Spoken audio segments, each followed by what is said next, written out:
으로 지금 이제 세상이 뭐 야당이 낙마시키겠다 이렇게 얘기했다고 해서 낙마가 되는 세상은 이제 아닌 것 같거든요.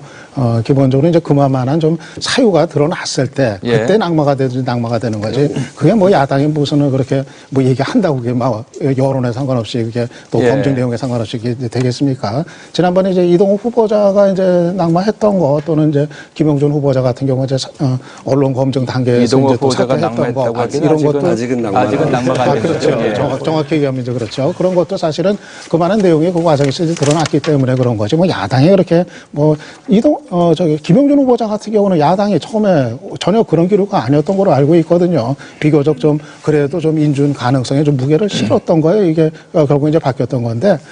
아까 그 이제 공개, 비공개 문제 얘기 나왔습니다만은 저는 이제 기본적으로 국회 활동은 아주 특별한 그 사유가 있지 않느라는 좀 국민들한테 이렇게 공개하는 것이 좀 원칙이다 이렇게 이제 생각을 이제 합니다. 그래서 인사청문 그 특유의 어떤 이 활동도 공개가 이제 원칙이고 다만 그렇기 때문에 이제 그 인사청문회를 뭐 비공개에게 나온 건 적절치 않았다 생각이 이제 들고요.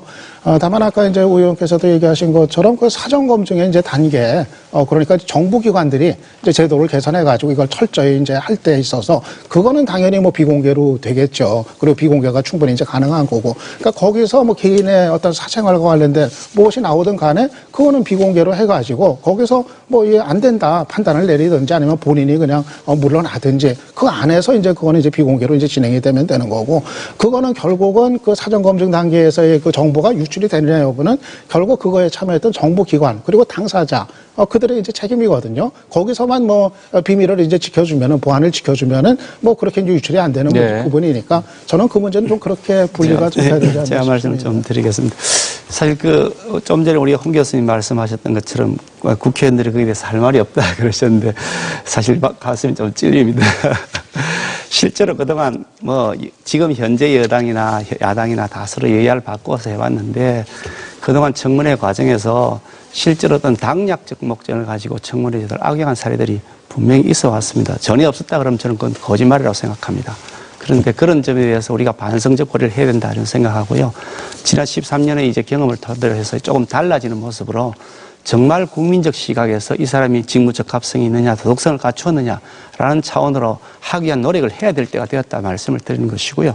좀 전에 우리 이동욱 후보자에 대해서 우리 원식 수석님께서 당론으로 정한 게 아니다. 뭐 처음부터 낙마시키겠다 그래 안 했다 하신 사실은 아닙니다. 그건 명확하게 처음부터 낙마시키겠다고 했다니까요. 예, 처음부터 낙마시키겠다 얘기를 했는데 그리고 반드시 낙마시키겠다 했고 그거 제가 얘기했는데 그게 무슨 당론이 아니고 그러니까 그만한 근거가 있기 때문에 처음에 그런 의지 아니 표현을 제 했다. 말씀은 그 청문을 시작하기도 전에 자료조사도 시작하기도 전에 반드시 낙마시키겠다 그러면서 청문회가 시작된 겁니다. 자료를 요구하지도 않은 상태에서 일단 낙마시키겠다 무조건 낙마시키겠다 그러고 자료를 요구하기 시작했으니까 자료가 입수가 안 된 상태에서 이미 목표를 정하는 것이 이게 그러니까 결국 당략적 목적을 가지고 왔다고 잠깐 제 말씀 좀 들으시죠. 아까 제가 말씀 드렸잖아요. 그래서 실제로 이동욱 후보자 같은 경우는 항공권 꽝을 했다 막 이렇게 했는데 실제로 나중에 보니까 항공권 꽝을 했다는 증거는 전혀 나오지 않았고 본인은 전혀 항공권 꽝을 안 했다고 그러지 않습니까? 실제로 청문 과정에서 항공권 깡을 했다는 증거는 전혀 나오지도 않았습니다. 그런데 이미 언론을 통해서 항공권 깡을 했다. 이래가지고 아주 부도덕한 사람이 이렇게 이미 되어버린 것이죠. 목표를 딱 정하고 낙마시켜야 되겠다 하니까 아니면 말고 싫어 막 그냥 이렇게 먼지털이로 간 거란 말이죠. 이런 형태가 우리가 지향돼야 된다는 것이고요. 하나 말씀을 더 드리면 사전 검증을 충분히 해야 됩니다. 앞으로도 우리가 그런 방향으로 가야 되고 그 사전 검증 과정에서 이 프라이버시는 지켜주기 위한 노력을 모두 해야 됩니다. 고위공직자 후보를 내려면 나름대로 열심히 살아온 분들인데 그분이 공직에 나가든 안 나가든 그분의 명예는 지켜줘야 되지 않습니까? 공직에 안 나갔다고 해서 그 사람이 인생이 망쳐지는 안 된단 말이죠. 그러니까 그런 점들에 대한 노력을 우리가 앞으로 해야 된다는 말씀을 드리는 것인데 문제는 뭐냐면 사전 검증을 하는데 좀 전에 원식 의원님 말씀하셨던 것처럼 적어도 3~4개월 이상의 시간이 걸립니다. 그냥 갑자기 안 되는 일인데 한번 생각해 보시면 12월 10개월 대통령 선거했습니다. 그리고 결국 당선되고 나서 뒷마무리 하느라고 한 열흘 이상 지났습니다. 그 다음에 이제 새로 후보를 뽑아야 되는데 한 달 되는 기간 동안에 어떻게 충분한 사전검증을 다 하고 내어놓을 수가 있겠습니까? 또 그렇습니다. 중간에 장관이나 총리가 중간에 바뀐다고 치자고요.